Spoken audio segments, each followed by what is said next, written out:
मेरी वो बहनें सब ख़वातीन को अपनी नज़म सुना रही थीं और सबकी आंखों में आंसू भरे हुए थे। उसी रात को हम देवबंद के स्टेशन से रेलवे में सवार हुए और पहली मंजिल दिल्ली थी, जहां प्रोग्राम के मुताबिक हमें एक दिन क़याम करना था।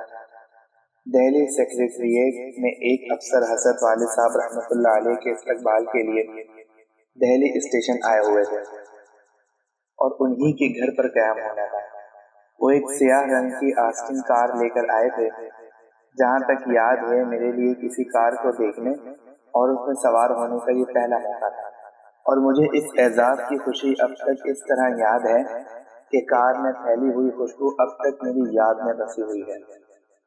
एक दिन दिल्ली में किस तरह गुजरा मुझे अब याद नहीं, लेकिन ये याद है कि अगले दिन हम दिल्ली के रेलवे स्टेशन के उस प्लेटफॉर्म से रेल में दोबारा सवार हुए जो मरकजी प्लेटफॉर्म से अलग था, क्योंकि ये उस छोटी लाइन पर चलने वाली गाड़ियों का प्लेटफॉर्म था जो राजस्थान की तरफ जाती थी।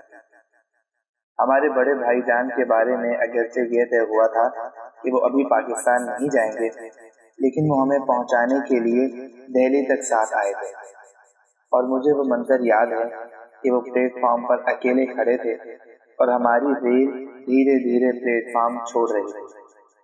प्लेटफॉर्म के साथ ही लाल किले की बुर्ज नजर आते थे, इसलिए पाकिस्तान पहुंचने के बाद भी जब कभी मैं भाईजान का तस्वुर करता तो वो उसी तरह प्लेटफॉर्म पर खड़े नजर आते और उनके पस मंजर में लाल किला। जो बच्चा उम्र के 5वें साल में हो, जाहिर है उसे वतन छोड़ने, नया मुल्क बनने और उसकी तरफ मुस्तकिल हिजरत करने के मुज़म्मरात का क्या अंदाजा हो सकता था। इसलिए मैं इन तमाम मसाइल से बेनियाज सिर्फ इतना जानता था कि वालिदैन और बहन भाइयों के साथ रेल का लंबा सफर है। चुनाचे मैं झुक झुक करती रेल की खिड़की से चिमटा रहता और हर नए स्टेशन की चहल पहल से मजा लेता। मुझे ये भी मालूम नहीं था कि किस स्टेशन से रवाना होते वक्त रेल का धुआं छोड़ता हुआ इंजन 3 मरतबा सीटियां बजाता है और तीसरी सीटी पर रेल रवाना हो जाती है।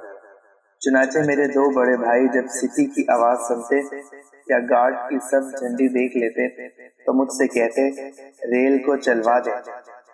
मैं इस बात में सर हिलाता तो वो रेल की एक दीवार पर हाथ से जोर देते और रेल चलने लगती और मैं हैरान रह जाता कि वो इस डब्बे में बैठकर किस तरह रेल को कंट्रोल कर रहे हैं।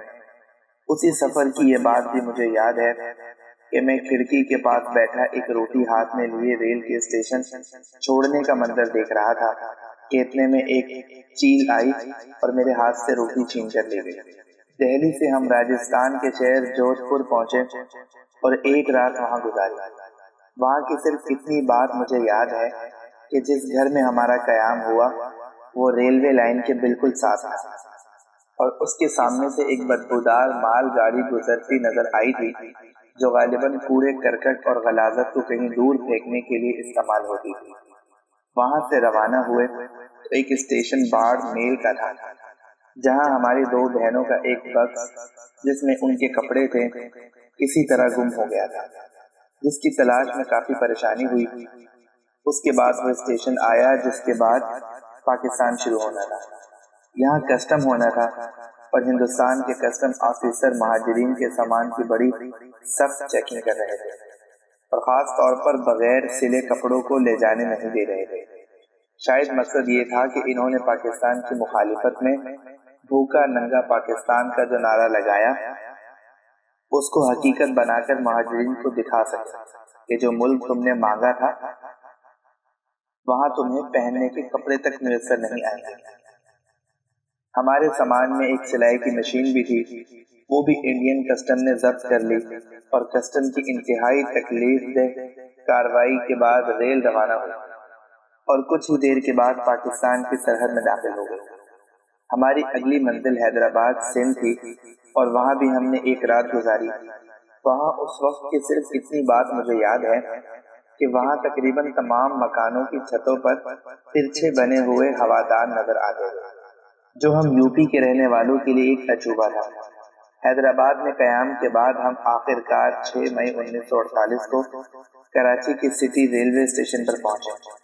यहाँ हजरत मौलाना एहतशामुल हक साहब थानवी रहमतुल्लाह अलैह और हजरत वालिद माजिद रहमतुल्लाह अलैह के दोस्त खलीफा मोहम्मद आकिल साहब रहमतुल्लाह अलैह इस्तकबाल के लिए मौजूद थे। चूँकि हजरत वालिद साहब रहमतुल्लाह अलैह हुकूमत की दावत पर तशरीफ लाए थे, इसलिए हुकूमत की तरफ से सदर के इलाके में विक्टोरिया रोड की एक बिल्डिंग किंग्स कोर्ट की तीसरी मंजिल पर एक फ्लैट में क़याम का इंतजाम किया गया था। कुछ दिन हम सब यहाँ फर्श पर सोते रहे और कुछ अरसे के बाद चारपाइयों का इंतजाम किया गया। ये खूबसूरत फ्लैट था जिसकी खिड़कियाँ उस विक्टोरिया रोड पर खुलती थीं, जिसे अब अब्दुल्ला हारून रोड कहा जाता है, और आज वहाँ ट्रैफिक और दुकानों की जो गहमा गहमी नजर आती है, इसकी मौजूदगी में 1948 की विक्टोरिया रोड का तसव्वुर मुश्किल ही से किया जा सकता है, जिसकी सफाई सुथराई और पुरसुकून माहौल की वजह से वो शहर की खूबसूरत तरीन सड़क थी। इसकी दाएं जानिब शहर की मरकजी शाहराह बंदर रोड वाक़ई थी, जिसे अब कायदे आज़म रोड कहा जाता है, और वहीं ट्रामों का मरकजी अड्डा था जिसे ट्राम गोदी कहा जाता था। बाईं तरफ सदर का बारौनक बाजार था। उस जमाने में कराची की अहम सड़कों की रोजाना बाकायदा धुलाई हुआ करती थी। हम देवबंद के देहाती माहौल से उठकर आने वालों के लिए इसमें दिलचस्पियों के बहुत से सामान थे। इसी सड़क से गवर्नर जनरल, वजीर आजम और बाहर के मेहमान सरबराहान हुकूमत गुजरा करते थे। किंग्स कोर्ट नामी ये बिल्डिंग, जो अब भी इसी नाम से मौजूद है, एक 4 मंजिला रिहायशी इमारत थी और अपने मकीनों के लिहाज से इसको एक कसीर सकाफती इमारत कहा जा सकता था।